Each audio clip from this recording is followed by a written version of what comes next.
The following show is for comedy only and is purely for the sake of entertainment. The stories, characters, and people affiliated with this show talk about hypothetical situations for laughs. Listener discretion advised.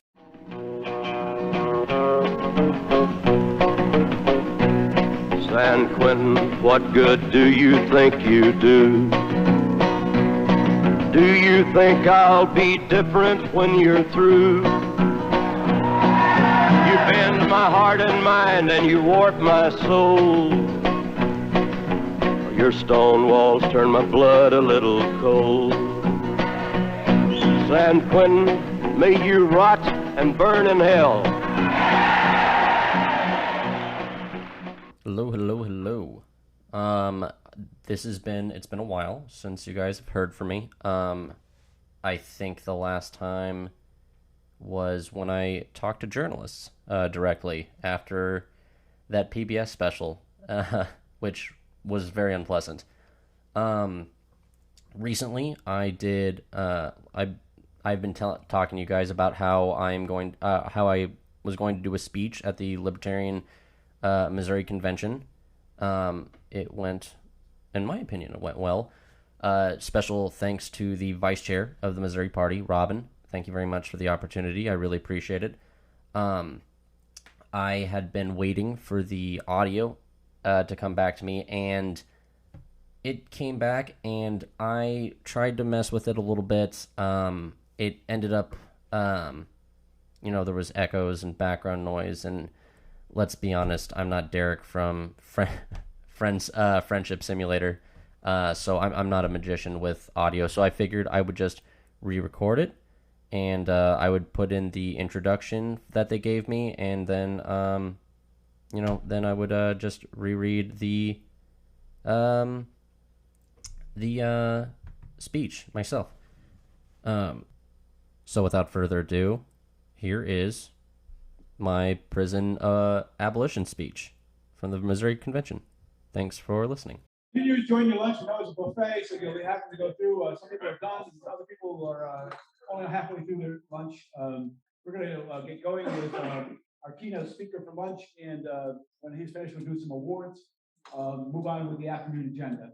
So without further ado, this is Jay Flintlock. He's going to be our keynote speaker for lunch. Enjoy the rest of your lunch. Hi, it's an honor to be here. I'm Jay Flintlock. I was a prison guard for 3 years at one of the smaller facilities in the state, and I worked a few shifts at one of the biggest facilities in the state. Now, when you talk to guards, they prefer the term correctional officer, heavy quotes, but let's call it like it is. If you saw what I saw, I'm sure you could agree there wasn't much behavioral correction. You might go as far as to say what I'm here to tell you today.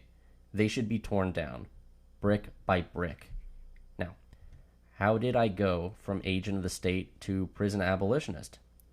Well, my whole family trusted the government, and I thought I was joining an organization that helped the community. My family was proud. While I was there, I bought the propaganda, us versus them, good guys versus bad guys. Some drank the Kool-Aid. Hell, I chugged from the pitcher. While I was there, I was at first frustrated with the slow-moving bureaucratic process. Like, when I worked with multiple law enforcement agencies and formed a security threat group task force. See, the prison system will tell you that prison gangs don't exist. So, security threat group, it is. We identified dangerous individuals who would most likely reoffend, and worked with agencies in the task force to keep tabs on those individuals. This was shot down by my captain, who felt threatened by my motivation and interpreted it as ambition to take her job. But this isn't my words. This came from my supervisor. Now, frustration grew into irritation when I saw how vets were treated. I have a soft spot in my heart for vets because I fell for the same sales pitch they did. And I joined the National Guard. There was one inmate I had, we'll call him Bobby, who was in the invasion of Iraq in the early 2000s. He left the Marines with severe PTSD and got into drugs to cope with this problem. It's a tale as old as time. He ended up going to prison, and after a few years, made his way to my camp. Although he was incredibly suspicious of every CO's intentions, he should have been. He and I developed somewhat of a rapport. Now, once in a while, he would get jittery and squirrely, and either one of my partners or I had to talk him off the edge using the very limited mental health training known as Crisis Intervention Training, or CIT, that we received. However, we weren't always there to keep Bobby from freaking out, and he'd get locked up in segregation, or in layman's terms, the hole. One day, Bobby was having a freak out in the hole, and my partner came in early that day. He went to segregation to talk him down, but the supervisor had him removed so he could spray Bobby. My partner was only given 5 minutes. 5 minutes. Someone who fought for his country, or at least thought he did, was only given 5 minutes to gather himself after having a mental lapse due to PTSD. Thank you for your service. Now, here comes the heat. Face the wall. This inspired me to start a veteran support group run by veterans, for veterans, and even supervised by staff who were also veterans. This would give them some sense of purpose and even help when they went up for parole. After organizing the entire operation myself, as well as gathering staff who volunteered their time to supervise the organization, I planned on my weekend to visit another facility with a similar program already established. However, the warden who approved the proposal found out about my planned visit and threatened disciplinary action because I didn't request from him first to go visit this other institution. I couldn't go somewhere on my weekend, my time, because this warden owned me, even though it would have benefited veterans. I wasn't allowed to go because I didn't stroke that clown's ego first. Irritation grew into infuriation when I had an enlightening shift. I was assigned to do a transportation detail where we were supposed to drive inmates from one facility to ours. The instructions are written on the box here, transportation. Before we left, we were told we had to release an inmate who was granted parole. This inmate was a pedophile who served 1 year. After picking up the inmates from the other facility, I flipped through their information sheets to see who we were receiving. These information sheets had everything on them, all the personal information, including your name, your date of birth, what you were in for, how much time you're serving, tattoos, birthmarks, even gang affiliation, and even aliases. Now, 2 of these stuck out to me. One was a long, silver-haired, aging hippie who received 5 years for carrying 35 grams of weed. The other received 2 years for domestic assault. I later found out he put his hands on his wife. Now, a man who had a plant that grew out of the ground received more time than a wife beater and a pedophile, a child molester, a chomo, if you will. This shook me to my very core. It was then that I realized I could no longer be a part of the criminal justice system. That's when I started noticing everything else that was off in hindsight. And I'm not just talking about how the state treats inmates. Those they hired were also off. When I first went to training, I was placed with 3 other individuals, including a black supremacist who often spoke about how the Jews should be punished for claiming their rightful homeland. I reported this to my supervisors and was aggressively ignored.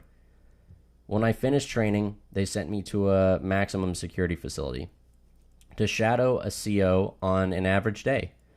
On my first day, they put me in segregation, again, seg, or the hole.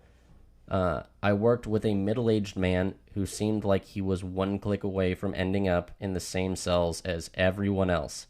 A majority of the day was spent scouring through Wikipedia. Now, if you've worked for the state ever, you'd know that we are given limited access to the internet, and Wikipedia is one of those approved sites. and he was looking at pages such as nylons, panties, and yes, even cheerleaders. Why are you trying to get aroused with someone brand new to the department a few feet away from the worst of the worst inmates in the camp? And if you think that's bad, you should look up the story about an inmate physician who was walked out of the prison in St. Joseph by the FBI for child pornography on his work computer. When I finished training, I went to my own camp. I realized quickly it wasn't only the COs who had questionable motivations.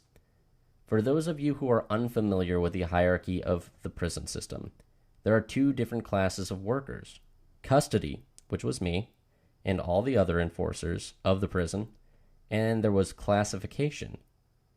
If you messed up, the CO writes you up, and classification decides your punishment. Caseworkers are the COs of classification, and function unit managers, or FUMs, are their supervisors.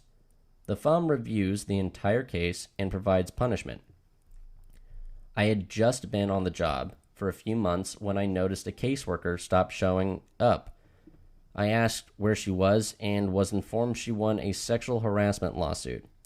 The caseworker wore a very specific, provocative outfit every week. A CO commented on this and she sued the state. When you wear a provocative outfit around rapists, it is dangerous, and so that was the intention of the CO.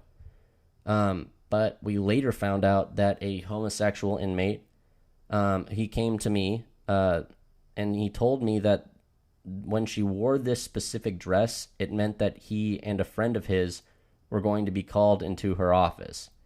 There, they would be sexually assaulted by her, while she explained to them that she was helping to make them straight.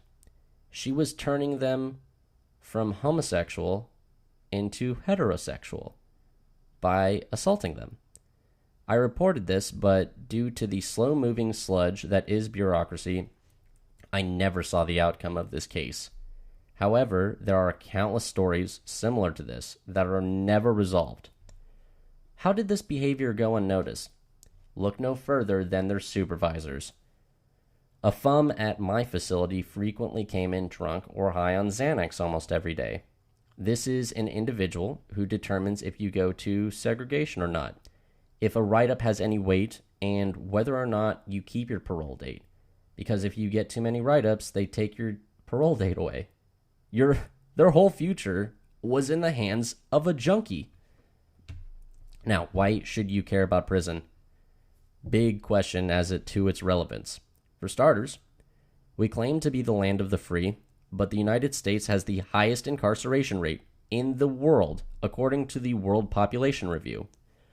In the United States, as of 2020, there are 1,291,000 state prisons, 226,000 federal prisons, and 631 local jails.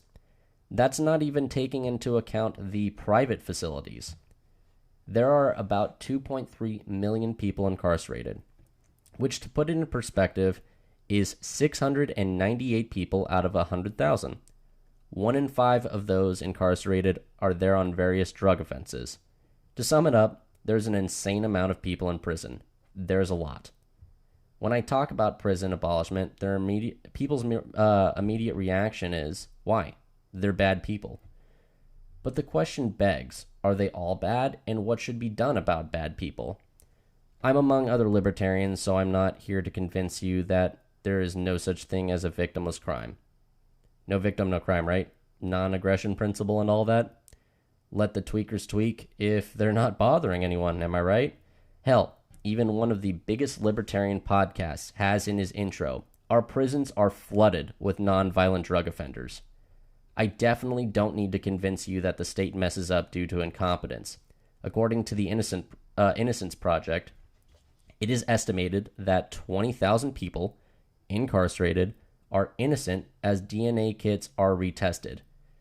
What I will say is this, that those we do deem punishable, who aggress and prey on others, do not see justice. But I'll get to that. It cost the U.S. taxpayer $20,000 to $40,000 to keep inmates alive, and yet we keep murderers and rapists alive. At the same time, we release chomos back into the world while locking up people for 15 years or longer for shooting them in the streets like the dogs they are. That's what happened to one of my inmates. We'll call him Kidder. Kidder was a model inmate. He hardly spoke a word. The man didn't hang out with anyone, no gang affiliation. The worst thing he did was feed birds on the rec yard. While being released, he finally said, "Man, it's been 15 years. I'm excited, boss." I asked him what he was in for, and that is if he is comfortable telling me. It was a personal question after all. He told me he dragged a child molester out into the streets and shot him. He had shame in his eyes, and I told him he only took out the trash incorrectly and did not get caught next time. How could a man get 15 years for putting down a rabid animal? Well, that same animal will get a year in prison. A year. Why is the state protecting these people? And if violent offenders are such a burden on the taxpayer, should they be kept alive? And if so, what should be done with them? Now, I know many of you don't believe in the death penalty because it's a form of state-sanctioned violence. I also disagree with the death penalty carried out by the state. Personally, I think the victim or the victim's family should decide the fate of an aggressor. But one has to consider there are people who are legitimately mentally ill in this country. Many of them resided in those same prison walls. Now, in the state of Missouri, there are 21 prisons. Do any of you know how many state mental hospitals there are? 2. There are 2 hospitals. The state does not care about the mentally ill. Wouldn't it be nice for Bobby to get help than be sprayed by some sergeant frothing at the mouth for action?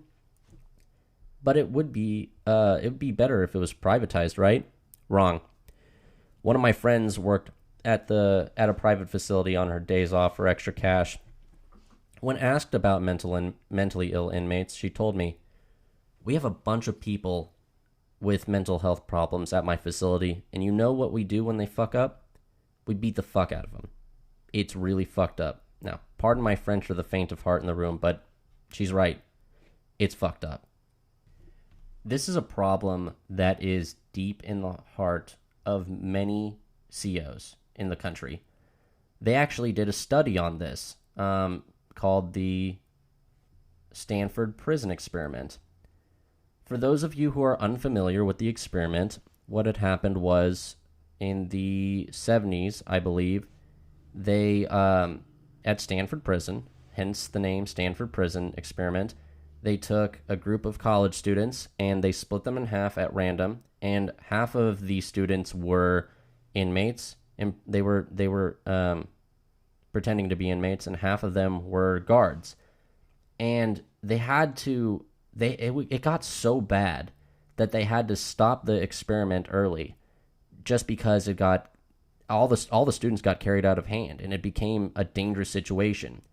And the experiment ended with a shocking result, and maybe that was the intention, but both groups fell into their roles, and they fell into them so hard that people were losing their heads a little bit. The guards became increasingly more oppressive, and they felt entitled to, their positions. And the inmates, they had lost all sense of hope, and it became a dangerous situation that had to be cut short. Now, what about those targeted by the state? Ross Ulbricht, for example, is serving 2 life sentences for creating a website outside of the government's ever-watchful eye. There was a bogus story that has been disproven time and time again, involving some business with a hitman. The state also forgets there are multiple people who had access to his account, including a dirty cop. More recently, there was the Crypto 6, who were arrested for running an unlicensed financial business, which dealt with mainly Bitcoin. Just because they wanted the feds to stay out of their wallet, they may face imprisonment. But this isn't just a libertarian problem. Let's go to another story that doesn't deal with Bitcoin or something else involving some libertarian principle. In Alabama in the 80s, Brian Stevenson had to defend one of his clients, Walter McMillan, who was arrested on murder, even though he was nowhere near the crime scene. See, in this town in Alabama, the police would arrest random black people out of just pure convenience because they didn't want to do their jobs. And they beat witness statements out of white inmates who were in the same cell as them just to make sure that the charge stuck. And they would threaten these inmates with death if they didn't comply. And so they were coerced into framing countless people. Now, thank God, Brian Stevenson was able to get some of his clients off, and he saved some lives. But think about how many people who didn't get saved. Think about how many people across the country, not just in Alabama, who are wrongfully convicted and sent to such a hell like prison.